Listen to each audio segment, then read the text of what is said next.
everybody, and welcome to the big game edition of Proline, our last football edition of the season, and of course we'll be focusing on the game between the Ravens and the 49ers this weekend. Great matchup, plenty to break down as far as the matchup itself and props are concerned. Paul Bovi's here, world champion handicapper Jim Feist, myself, I'm Dave Cokin. Before we get into anything, let's tell you about some specials we've got for this weekend. It's going pretty good for me right now in basketball, and I'm excited about this weekend. Yes, there's going to be a football game. There's also going to be money to be made in college basketball. I've got two huge games on Saturday, two conference college basketball games of the year. Both games for only $19. If you sign up early, I've got an under-the-hat parlay that goes tonight as a bonus. No extra cost for that. This is three big plays for only $19. Make the call now, 1-866-896-1629. Again, an under-the-hat parlay to get you rolling tonight. Two monster games on Saturday, both conference games of the year, and they're yours for $19. 1-866-896-1629. Jim, smoking Saturdays for you. You have been taking the busiest day of the year, busiest day of the week to just unload. And the numbers have been really impressive. Dave, when you look at the college basketball card every Saturday, it's so humongous. It takes so much time to analyze these games, and it's actually overwhelming. So, anything between 4 and 6 hours to analyze the whole card. And what I try to do mostly is focus on teams that I feel the most comfortable with, and try not to extend myself into conferences or events that I don't know enough about. And that's really helped me quite a bit. Now, granted, if there's something where there's a soft spot that pops up in one of these off conferences, I try to take advantage of it, but that's more informational. Either I'm getting some kind of information or I'm not. But Saturday, 10-5 with all plays. That's 2 Saturdays ago, 12-6 this past Saturday, including my NBA total of the month on the Knicks and 76ers under. Topped it off with a 9-3 Sunday as well. Friday is February 1st. I'm offering 28 days for $28. That's $1 a day, that will include my Super Bowl plus a high roller release. 3-play college basketball countdown this Saturday. 3 games of the year. That's all 3 for $5. First 100 callers get the Super Bowl. 1-866-841-1655. That's 1-866-841-1655. 28 days, $28, or just you pay $5 and you get those 3 big plays, or you can do both. Absolutely. 1-866-841-1655. And we have free plays each and every day. Just text WINNER, WINNER, to 313131. And my free play also available. It's actually winners, I think. Isn't it, Dave? It's not winners, no, it's winners. I think it's winner. It's singular. Is it singular? Yeah, WINNER. Okay. Winner. And mine is just text Cokin, COKIN, to 313131, and you'll get my free play as well. And by the way, I should mention the free plays, and I'm not making this up. This goes back to last March when I was doing this. I have over 80 games for free. So you might want to text something in. You don't have to sit through any sales pitch or anything like that. It's just a free play every day. COKIN to 313131. We like people to follow us on Twitter at Jim Feist Sports, or friend us on Facebook at Proline TV. And you can always ask questions, give comments, opinions, things like that. If we use your question, you get put in a drawing to win $100 worth of plays from a handicapper of your choice. Got a good question. This is a really good question from Bill Coates, who's in Nashville, Tennessee. This Super Bowl went from 5 to 3.5 very quickly. Was that early sharp money, or is the public leaning toward the dog? Well, actually, that's not exactly true. It opened in 2 different spots. First of all, it opened here in Las Vegas 5. Matter of fact, there might have even been a 5.5 out there somewhere. And you got to remember something. Las Vegas is close to San Francisco. There's a lot of California people that come in here on weekends. A lot of people come in here almost every weekend. But But in the Super Bowl, we fill up these casinos and sports books. Big parties are in town, but there'll be a lot of California people, more than anywhere else, for sure. As you know, they're not going to be anywhere near the number. Baltimore may send some people here too, but it's not very many. So it opened up higher here, and I think it's a regional number because the offshore line actually opened up 3 or 3.5. So you're seeing a meeting of the two ends. The sharps have been betting the dog. There's no question. They're taking the dog because they feel there's a lot of value with that in a relatively game. If you look at it, it looks kind of even. Especially considering Baltimore has just won 3 games against the Colts, the Broncos, and the Patriots, knocking off, Luck, Manning, and Brady. So you can't look at that and say, hey, that's chopped liver. Flacco's playing very well. He's got 8 touchdowns, no interceptions. So the sharps are looking at this and saying, hey, this is a pretty even game. And we're getting anywhere from 5 down to 3.5. So that's where they go with their money. The public, of course, is probably just backing the teams they like the most, but it's coming together.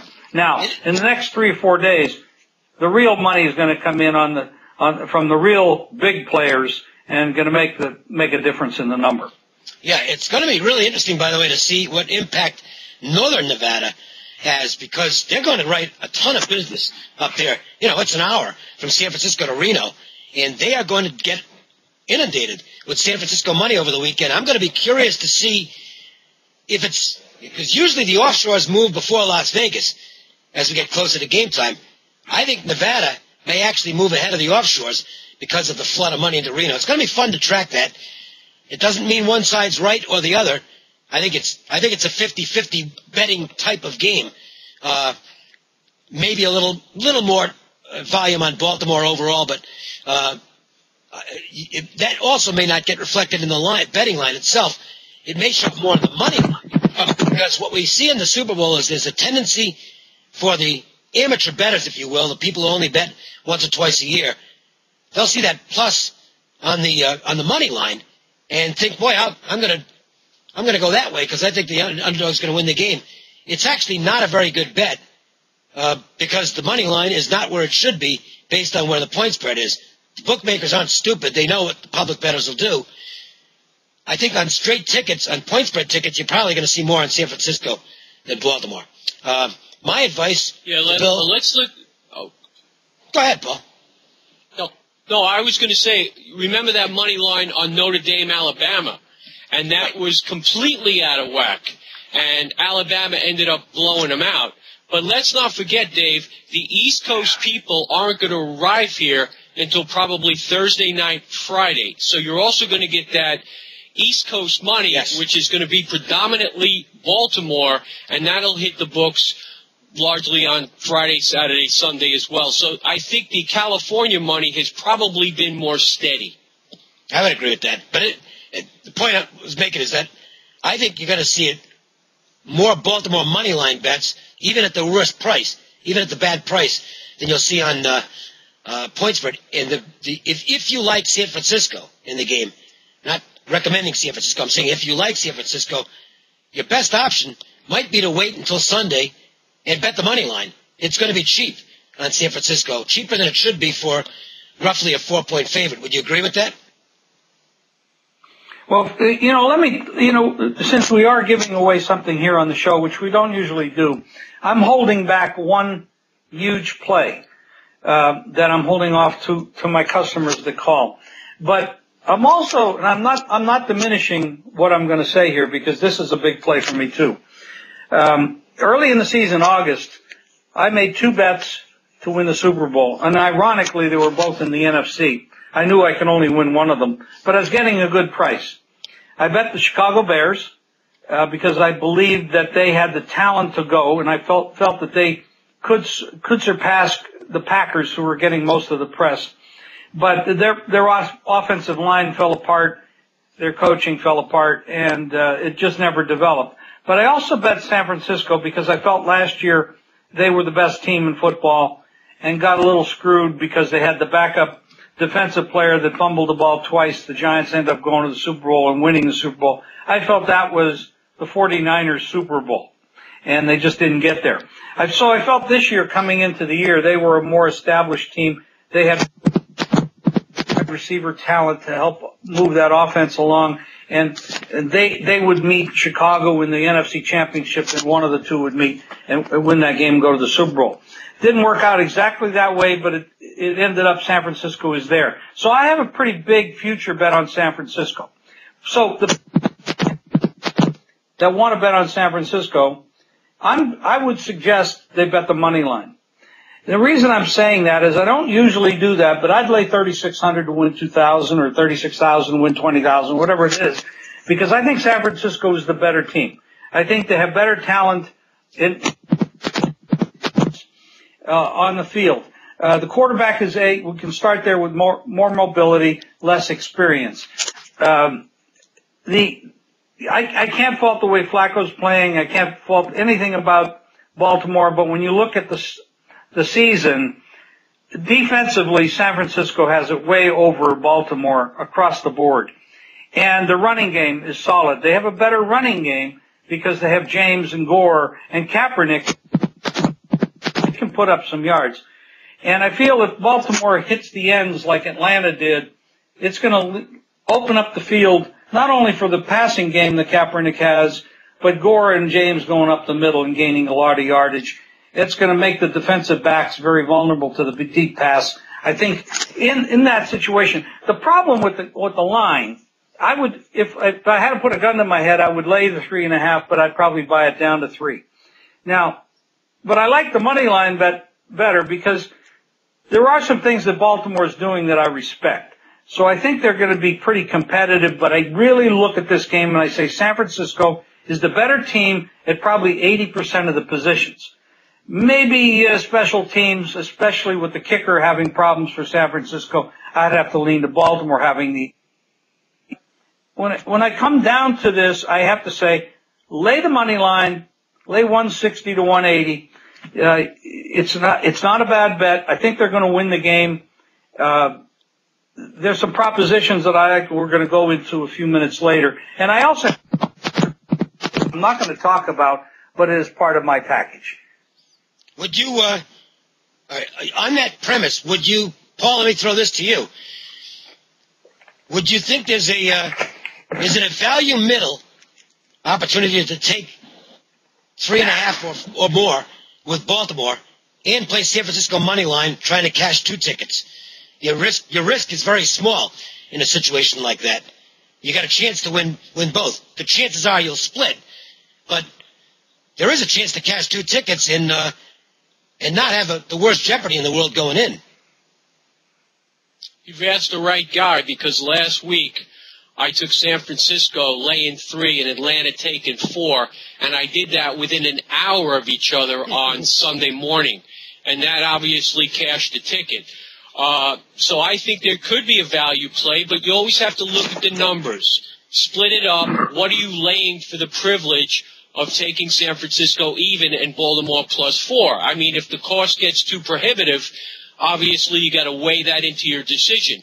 I happen to think it will be a close game, and when I look at San Francisco here, I see a team that is in the Super Bowl that is not peaking, unlike the Giants and the Green Bay Packers of years past. When they got to this game, they were playing their best football. San Francisco 49ers are not playing their best football right now. Atlanta did not, they didn't stop Atlanta last week. Atlanta stopped themselves, or 2 weeks ago. Matt Ryan, 30 of 42, big yardage. New England picked them apart and getting back into the game a few weeks ago on a Sunday night. 4 touchdowns in 15 minutes. Seattle dismantled them. So I think they'll probably win this game on the strength of a better offense, but not so much because of a better defense. But in answer to your question, Dave, I think that's definitely something you would want to look at. What I'm looking at is if the money line does what I think it might do, which is continue to come down, you could be looking at laying 60 cents on San Francisco on game day on the money line.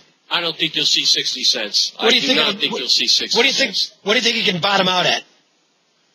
I think you might see one book just trying to lure people in. It'll go to 68 to 71. And they'll play with those even 70. Those numbers. Even 70 cents. If it's 170. Right now on my screen, guys, I'm looking at 79, 80, and 95. Of course, that book has a bigger spread. But the problem I have with that, Dave, is what you're saying is, and this is kind of strange because I see one big book, huge, actually two. One's kind of really big and the other one's a little bit smaller. They're both at 4, and then a really big book that's at 3.5 minus 0.9, and their normal number is minus 0.5. So they're leaning to the 4. So we're seeing money at the moment come in on San Francisco driving this price higher. Now these are screened. This is not Vegas, so this is offshore. This has nothing to do with regionalization that you might see here in Las Vegas. So if that's the case, you're not going to see a 60. No. So if it's just using 75, then as a median number here, minus 175, no points with plus 4. Not bad. I mean, it's not a great value. Not a bad bet. But it's not a bad bet if you're looking to do some. And this is for people who don't have a strong opinion on the game. A lot of people don't have a strong take on this game. They think, boy, this is really, really tough. There's an opportunity to maybe get lucky if this game plays close to the number. And the last, there have been a lot of games playing close to the number in the playoffs. I'd like to go back to what Paul. I agree with that. I'd like to go back to what Paul said, since we're really discussing the game in depth. I want to look at let's go back to San Francisco, and you said that they're not peaking. They changed their quarterback, and they became an offensive team. They score faster now. I mean, with Smith, they grinded out the time of possession. The defense had a lot of time to rest. With Kaepernick, they score much quicker. They score more points. The defense doesn't get the rest time. And then I think it's Justin Smith or Jason Smith got hurt on the defensive line, which hurt their rushing passer issues. Alden Smith isn't as freed up, and Brooks on the other side are not getting the sacks that they used to get. And that could be to the offensive line being a little injured and not really controlling their position that well. But when you go back to the New England game, they destroyed New England. And I understand what you're saying about the way New England came back, and they went into a prevent defense. They changed their defense. They weren't playing quite the same defense in the second half of that game as they did in the first half of the game. And Jim Harbaugh even said that when he was asked about it. They got a little complacent, and you don't get complacent against Tom Brady, especially when he's insulted, and he came back and made a hell of a game of that. Now, let's analyze. I try to analyze schedules when I make my handicap things. There's sometimes when you play a huge game and you put so much emotion out, the next game you don't have as much left in the tank. So they're on the road. They're in New England. They put up a tremendous effort to win that game, get way ahead, let them back in the game, and then I'm kind of fortunate to actually win the game because they did that, that one big play. Now they go home, and then they go up to Seattle, which is a pretty damn good team to begin with. Not somebody you can take lightly, but now they got to get back up to play another big game after they just played a big game. 2 road games in a row, knowing that they're in the playoffs. Well, Seattle knows that they need to win the game to get in the playoffs. San Francisco knows they don't need to win the game, but they need to win it if they want home field. Or if they don't win this game, they just need to beat Arizona next week. And Arizona is like the drudge of the earth. Almost anybody can beat them. So psychologically, I've got to take the position that San Francisco, not that they wanted to lose to Seattle, but they weren't emotionally ready to play that game. Right. And Seattle was, and they kicked the shit out of them. But Seattle's a pretty good team, and if you're not emotionally ready to play them, they are going to kick the shit out of them. Jim, so they go home, Seattle. They take care. They come home, and what's that? I was going to say, Seattle actually, heading into the playoffs, Seattle was, I thought, the best team in the league. So that loss wasn't they were supposed to lose that game. I agree. But maybe not the way they lost it, but they were supposed to lose that game. Wait a second. Okay, go ahead. No, go ahead. I pass it to you. I was going to say, look, Jim, how many excuses can you make for the 49ers? I mean, when you say they let them back in the game, New England did. They maybe let him score the first touchdown, but then New England ties the game at 31. I mean, San Francisco's clearly on their heels, and as far as the next week goes, that Seattle game meant quite a bit because it meant they could rest their players next week and then had the possibility of getting a bye, and instead they had to rely on Green Bay losing, which fortunately for them they did to Minnesota, so they were able to capture that bye. And then last week we can make the case that they were one disputed, non-called pass interference penalty at the end of the game from sitting home this week, which I feel was, in fact, at least illegal contact or pass interference. And against the drudge of the earth in Arizona, they only had a 7-6 lead at halftime. I don't feel they're playing their best football.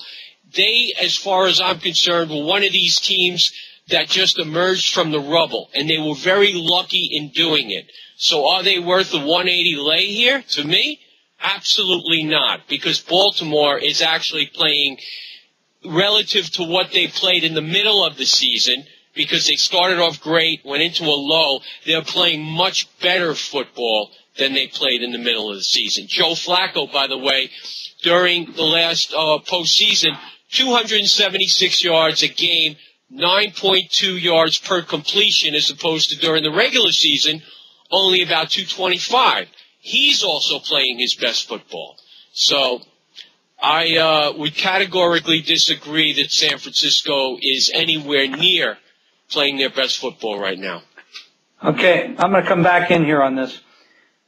I will agree with you in many of your points. This isn't the days of the dominant Cowboys or the dominant Steelers. This is a parity-driven league now, and they have their ebbs and flows, especially if the injury issue comes into play.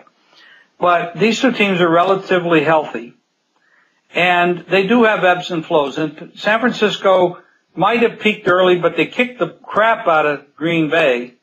And in the second half against Atlanta, on the road in Atlanta, at a place where Atlanta doesn't lose any football games, they shut them out. So I can't take too much away from them. Now, let's go back to the other side of this event. Baltimore. They play at home against the Colts, who, by the way, is a team that everybody predicted wouldn't win 5 games for the year because their structure, their coaching staff, the new quarterback, the roster that they had really wasn't that good. But they won a ton of games. They had an emotional season, supporting the coach with the cancer. Come on the road to get 409 or 419 yards. They run up on Baltimore, in Baltimore, up and down the field, turnovers, mistakes. They get 9 points. They go up to Denver. Denver gets a ton of yardage against them and should have won the game except for a bonehead defensive player that said, hey, I forgot what I learned in high school, and you got to keep these guys in front of you. So they blow the game. Now they go up to New England, who has, I'm not going to knock Belichick or Brady because they've been so good for so long, but they've been so good for so long, mostly in regular season games. They're absolutely a disaster in playoffs when it comes to covering the spread. But they ran up and down the field in the first half and didn't get any points. And then in the second half, Baltimore's a very physical team. Yes, they are. New England's a finesse team, and they just wore them out. Baltimore has not played, except for the Pittsburgh games, who, by the way, had no quarterback in those 2 games. They haven't played real physical football the entire season. This is a physical football team that they're going to face. This is the most physical football team in the league other than maybe Seattle. This is going to be a different kind of game than they played against the finesse Broncos and Patriots and Colts. Different game, different lineup, different matchups. I got to make one point about that Denver game, Jim. Denver was held at home to less than 400 yards total offense with an overtime. Baltimore outgained them 476 to 398. And when you beat New England in Foxborough in the playoffs and beat them handily, and they did beat them handily, as the final score would indicate, you've made a statement. Now, I would agree with you. Indy did the Jets did that a few years ago, and the Jets are pathetic. But they did the same damn thing. New England has been a disaster in the playoffs. I mean, Dave, you want to chip in here? Well, let me give you a few thoughts. I think the 49ers are playing about the same level they played at all season. They belong here. They're a legitimate Super Bowl team. Baltimore, this is the scary part. On paper, Baltimore's just not as good as San Francisco. They just aren't. But they got lucky in Denver. And they're in on a free pass now. They dominated New England last week. They beat the piss out of New England last week. There was no fluke there whatsoever. And what's happened is this Ravens team is now playing at a higher level than they're supposed to on paper. Teams can maintain that. We've seen this happen in the playoffs. Look, the Arizona Cardinals almost won the Super Bowl a few years ago, and they were a garbage team. They got hot at the right time. Warner couldn't miss. And, Pittsburgh was kind of lucky to beat them in that game. So teams, you don't necessarily look and say, well, this team is better than this team, so that's it, they're going to win. I don't think there's anything wrong with the 49ers. Are they playing their best football? I think they played at this consistent level basically all year, particularly since Kaepernick took over and gave them a dimension that Alex Smith couldn't at quarterback. But you've got the Ravens on this free roll right now. When a team wins a game that they're supposed to lose, and they were supposed to lose the Bronco game, they were less than 1% to win that football game when they got the ball back. That's how long a shot that was. No timeouts, 80 yards to cover. They have almost no chance to win the football game. And they did. They've been in a free roll ever since and played a great game last week, and they're going to have all the confidence in the world coming into this game. I mean, if you want the definition of live underdog, Baltimore is it. So to me, that's what makes this game interesting on both the side and the total. I think the better football team is actually underpriced here. My line in the game, just my flat line without weighing anything else in, just power ratings. I have the 49ers as a 6-point favorite on a neutral field. They're better than Baltimore. But how much do you factor in this free roll? I mean, you talk about a team that's coming into the Super Bowl with no pressure and no expectation. That would be the Ravens. They're a wild card team that really shouldn't have gotten past Denver. You could argue they were lucky to get past the Colts, who are one of the worst teams ever to make the playoffs this year. The Colts, from a metric standpoint, the Colts were the worst 10-6 football team in the history of the NFL, and they actually went one better than that. They were 11-5. They would have been the worst 10-6 team statistically. So it's a tough read from that standpoint. If you're asking me power ratings, absolutely San Francisco the value. Got a bad feeling, though, that you're laying points to a team that's just having everything go right, and they've got the Ray Lewis thing, and don't underestimate that from a viewing standpoint. Personally, I'm sick of Ray Lewis. I'm not a Ray Lewis fan to begin with. I think it's a disgrace. But now, Dave, now he's got deer antler serum in him, so he's got to be a lot stronger. And by the way, there's the biggest difference between football and baseball. Baseball fans cannot stand their game being tampered with PEDs, and they go wild over it. They won't even put great guys into the Hall of Fame. Football fans don't give a rat's ass. They don't care at all what the players are putting in their system, which is why the NFL hasn't toughened up its drug testing policies. The number of players on both teams, my estimate on the over and under of number of players on both teams that are using some kind of PEDs in this Super Bowl, over 50%, well over 50%. And believe me, I would bet my life savings on that, okay? It's probably about 75%. So who gives a crap what Ray Lewis is sticking in the system? He's going to get the big job at ESPN. I really don't care about it. The football players obviously don't care. Why should I? I want to come back in with a comment or two on what Paul said. I know I'm putting myself in a position of supporting San Francisco, but what I said in the beginning, I'm really not willing to lay 3.5. I don't think San Francisco is that much better than Baltimore. I think it's a very tough game. That's why I suggested playing the money line. So Paul's made a lot of very good points, as you did, Dave, as well. Baltimore's on a roll, and it's tough to, even though San Francisco position by position might be the better team, it's tough to go against a team that's on such a roll. I don't know how disruptive this drug thing with Ray Lewis is going to be as far as the team is concerned. But like you said, Dave, most of these guys are taking drugs. I don't know that it really matters, but it should be an extremely good game. As far as, these guys that take drugs, and they're competitive. I mean, they're in competitive positions. Like, take an example. Some of these guys don't want to report that they have a concussion or even intimate that they have a concussion because they have to sit out, and then what happens is you lose your job, like happened to Alex Smith. So the whole situation is very, very, very difficult for the NFL. They've got a lot of things to correct in the future. The concussions not being, that has to be addressed, and they are addressing it.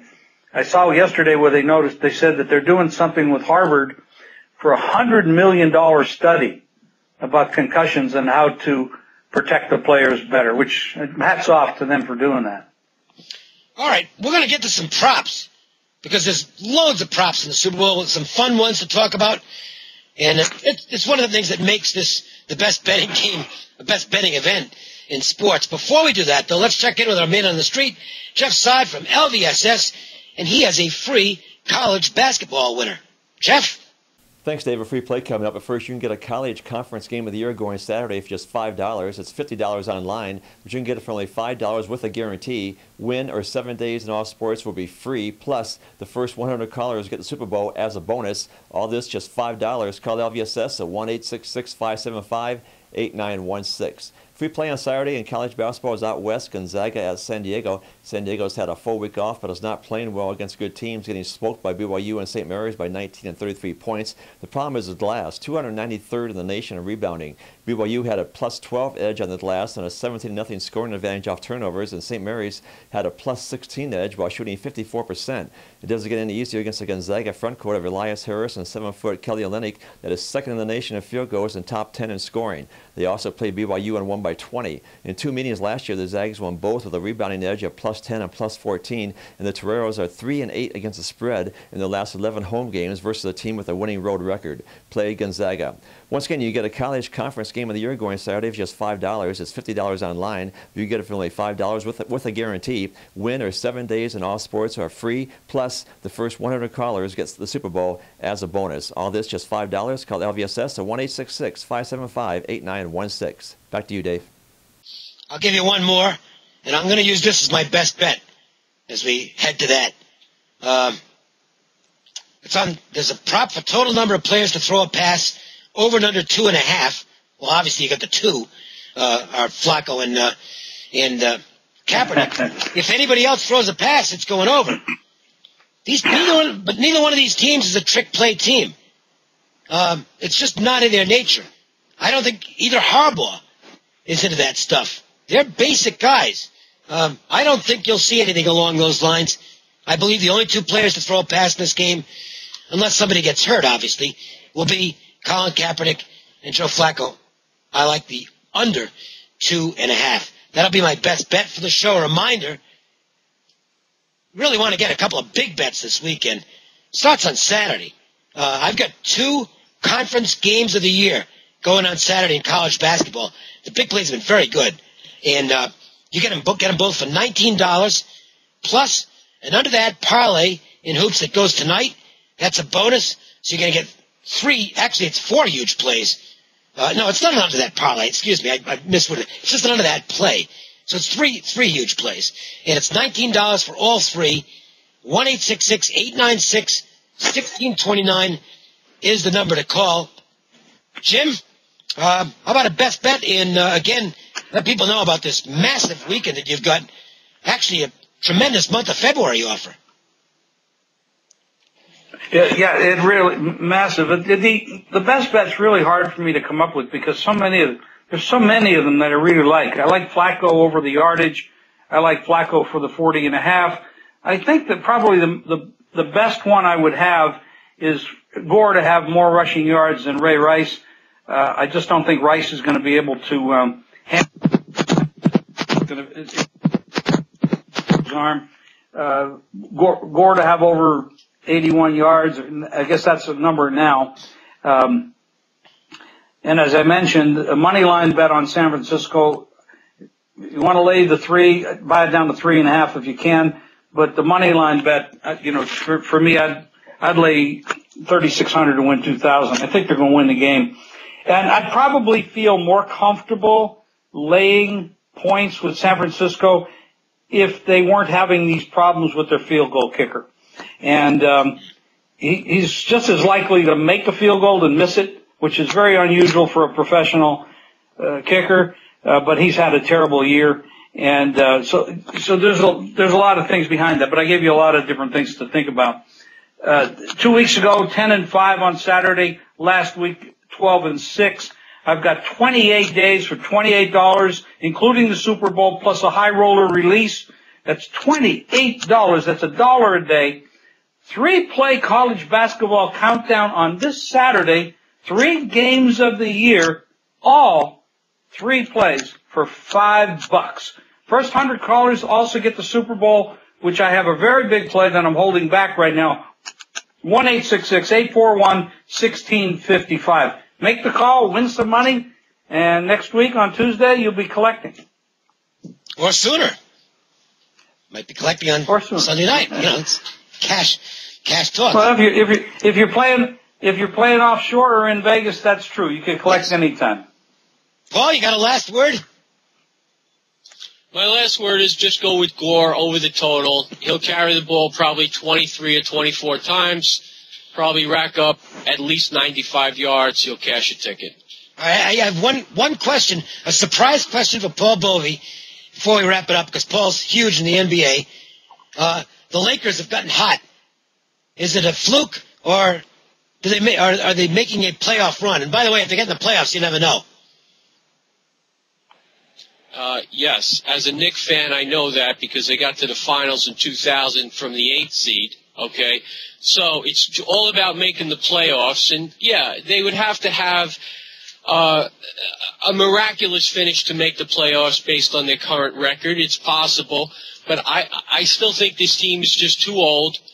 They're not getting enough productivity out of Dwight Howard. I never thought Dwight Howard was a great center. Even when he was with Orlando, I was very critical of him. And unless he somehow goes through a metamorphosis and becomes this great center, I don't think the Lakers have the youth and the talent to get through this season and get into the playoffs and on through it. The Lakers, if they do get into the playoffs as an 8 seed, will be eliminated quickly. I agree. All right. I'd like to add something about college basketball, Dave, for a second. Last night I watched Kentucky against Mississippi, and the road game for Kentucky. They were ranked early in the year. This is a team that every year all their players go to the pros. So this is basically almost a total freshman ball club, very young, and they seem to be coming into their own.